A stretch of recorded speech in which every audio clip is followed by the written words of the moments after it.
Studies show that women tend to be better at managing their money, including startup microcredit. But I would say I have a whole page of statistics that show female founders, it pays to invest in them because the returns are quite high and we have data points to support it. So why is it more difficult for women to access capital? So, I mean, the data is in, right? It's not suggestive, it's proven. It's proven. But I think that, so on my team we kind of call it a classic female founder quandaries that we run into on occasion, which is that you'll take a male-founded company, female-founded company. Let's say they're both in, IoT, something to do with retail, just randomly choosing something. Oh, sorry, Internet of Things, IoT, sorry, acronyms. I'm trying to stay away. Try to stay away from this. Oh, sorry. Usually I speak too loudly, so all right. But I think for what we often see is that maybe the company has 2 pilots with 2 major retailers across Europe, but maybe they're pilots, which doesn't necessarily mean a commercial deal. But in the Q&A, the female founder will be very kind of upfront, and we're still kind of in pilot phase. It's kind of we're seeing how it goes. Whereas the male founder will make it sound like it's signed, sealed, delivered.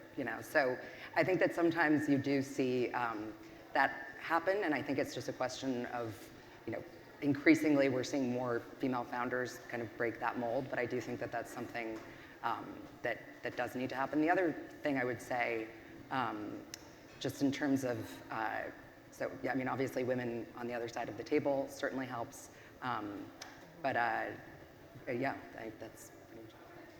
I would also add to that network, right? Like one of the biggest things out there is that the vast majority of people who we see come through our doors have come from somebody within our network when we're looking at startups. And so, the first step is always just increasing the amount of people in your network who are within like those capital circles, right? And so there's some really easy ways to do that. There's things like going to an accelerator, right? Looking for a grant. Coming to an event like this, where you're surrounded by a bunch of like-minded people. But anything that you can do in order to build your network is going to increase your access to capital, in my opinion. Anything else to add? I would probably just add one more thing, which is that by the time we get the women-founded companies I've worked with, because they've had to do more with less, they tend to have kind of metrics and have really actually accomplished quite a bit by the time they get to that stage. And I think it's a question of also promoting those success stories and really talking about them, because that kind of breeds the next generation. Mm-hmm. So a question, I'm going to kind of rephrase it. When do you consider a business is ready for sale? I think when is a business either ready to be sold, or what is the exit strategy? Or how does a startup decide? Are they going to seek being acquired? Are they going to go public? I mean, going public in Europe is very different than going public here. For example, that exit strategy, and I know some companies don't want an exit strategy as well, which is a strategy, really doing nothing. If anyone wants to address exit strategies, selling or being acquired in your experience, yeah? So there's lots of talk right now about IPOs. Yeah.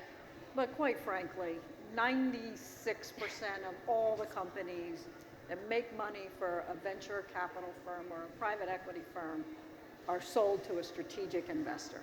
And the preponderance of those companies are sold at around $50 million. So just to get our minds right, most people aren't doing multi-billion-dollar IPOs. That's not where this happens. In my experience, if companies generally get sold to a competitor, a vendor, a customer, or a reseller. So all of those business relationships, you find out as things are going well that perhaps there's synergies there that might suggest that you want to talk to somebody about selling your company to them. In my opinion, when somebody just throws up their hat and says, I want to sell my company, if it's going to have to go to a financial buyer who can roll it up and take cost out. And those, in my experience, have not been the most lucrative exits. The most lucrative exits have been the exits to a strategic, where the combination of the two ventures, 1 + 1 = 2.5 or 3. So, yeah. I would also add to that anybody who comes walking through our door and says that their end goal of building this business is to sell it is somebody that we're not interested in investing in. Yes. because we look for all founders that have passion for what they're building. You need to have connection and reason why you're going to dedicate your life to cultivating this baby and growing it, right? And so sale is definitely not one of the main things that you want somebody to come in and say to you off the bat, but that you should always have in the back of your mind what could be some of those tactics if you reach the end of your life cycle. Is okay, so worst case scenario, who could we sell to? Best case scenario, who could we sell to? And best yet scenario, how could we build this thing into a revenue profit generating long-term Fortune 500 company that is going to take the world by storm? I think it's really important to think about what face you're putting on externally that represents your company, right? There are things you're definitely not going to say to a prospective investor, but you need to be thinking strategically about it internally, right? And it's that type of thinking and coherence that you have in your messaging that's as important for a startup company as it is for an SME, as it is for a venture fund that's trying to raise money as well. So it's really important, yeah, because it's blood, sweat, and tears when you're raising. It's a slog. It's hard work. I mean, if they think you're like gonna exit the next day, why would they want to invest in you, right? Which brings me to kind of a question here, but one in my mind is, what do you see that differentiates a venture fund? Maybe Abby or any number of you could answer this. Maybe we'll start with Abby. Differentiates a fund when a startup company when they come in and they pitch to you. Oh, I think that's a good question. So it could be a long answer. It's a long answer, and I think it depends on who you're talking to, right? Because Joanne's got different things that she looks for than Agneta has. But one of the big things that we look for is we invest in deep technical people, right? We're looking for deep technical teams who have prowess in computer vision and machine learning and AI and are looking to disrupt an industry. There's a lot of talk about this, and I usually don't use that term, but disrupt an industry or revolutionize the way that the world works and make it a better place. And so that's the number one thing that we look for when somebody's coming through our door. And I think it's actually very interesting. We invest a lot in companies coming out of Europe because there are some phenomenal technical teams and technical universities, whether that's Prague, where I was just 2 weeks ago looking at a team, through to Munich, coming from the Technical University in Munich. And so definitely having a differentiator in your skill set, especially on the founding team, is going to be something that sets you apart from everyone else who's coming through the door. I always, so we have them come in and pitch. It's kind of a bit like Shark Tank, with a kind of a long table of scary-looking people as the and you're doing pitching. A bit later stage yes. as well. Yeah. So they've pitched a fair amount at this point. But part of what we do, because we bring these companies into a 6-month-long program, that kind of works like an accelerator. But most importantly, what I'm getting at is we have about 5-10 minutes from them to pitch their business, and then it's about 45 minutes of Q&A, and it is kind of rapid fire, right?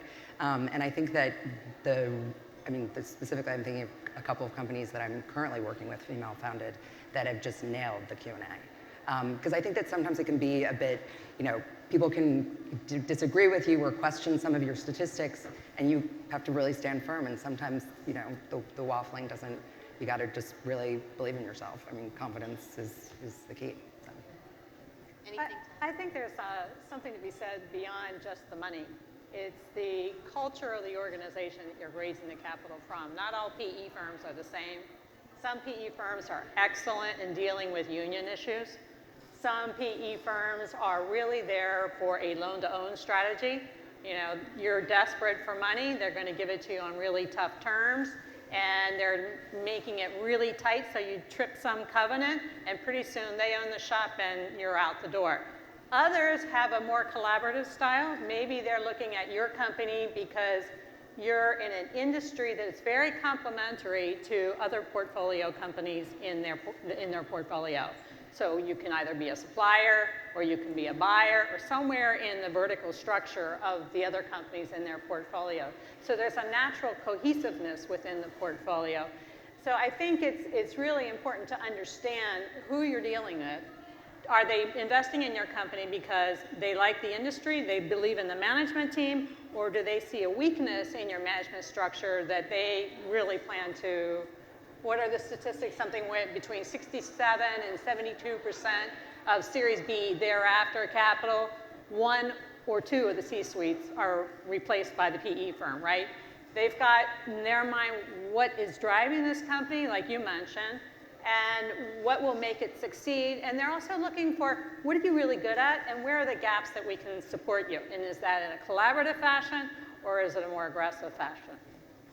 We are, I believe, over our time, so I'm just going to wrap it up by just saying, clearly there's a lot of options out there in terms of, if you choose to raise capital, how you go about it. But I would just say something encouraging, which is don't give up if you believe in your passion at this company. It's not easy for anyone. I mean, it may take 40, at least 40, to get one meeting. 40, emails and or phone calls to get one meeting. You get the meeting, that says something.